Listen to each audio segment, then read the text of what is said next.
Government employee కాబట్టి వెంటనే central vigilance దీని మీద ఎంక్వైరీ చేయాలి.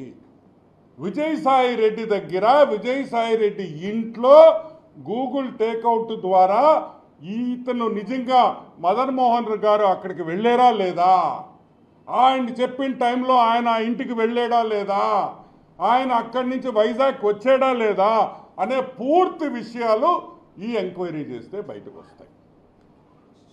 సరే, జిల్లా విషయం బయటకు వస్తే ఎందుకు విజయసాయి రెడ్డి ఆమెకు డబ్బులు ఇచ్చాడు అనేది ఒకటి బయటకు వస్తుంది.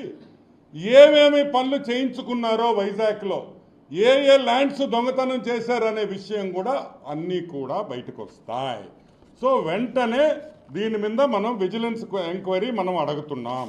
అన్ని విషయాల్లో కూడా ఈరోజు వైజాగ్ దోపిడీ చేసింది విజయసాయి రెడ్డి అనేది అర్థమైపోయింది.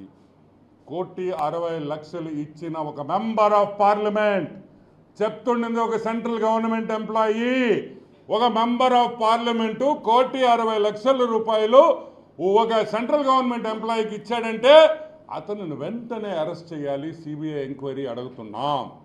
ఎందుకంటే it is a serious matter. ఒక పక్క మెంబర్ ఆఫ్ పార్లమెంట్, రాజ్యసభ, ఒక పక్క సెంట్రల్ గవర్నమెంట్ గ్రూప్ 1 ఆఫీసర్. ఒక గ్రూప్ 1 ఆఫీసర్కి 1,60,00,000 ఇచ్చాడని ఆ గ్రూప్ 1 ఆఫీసర్ ఒప్పుకున్న తర్వాత ఈరోజు విజయసాయి రెడ్డిని వెంటనే అరెస్ట్ చేసి సిబిఐ ఎంక్వైరీ చేసి మొత్తం ఒక 2 లాఠీతో 2 తగిలిచ్చేస్తే అన్ని విషయాలు బయటకు వస్తాయని కూడా నేను మనవి చేస్తున్నా.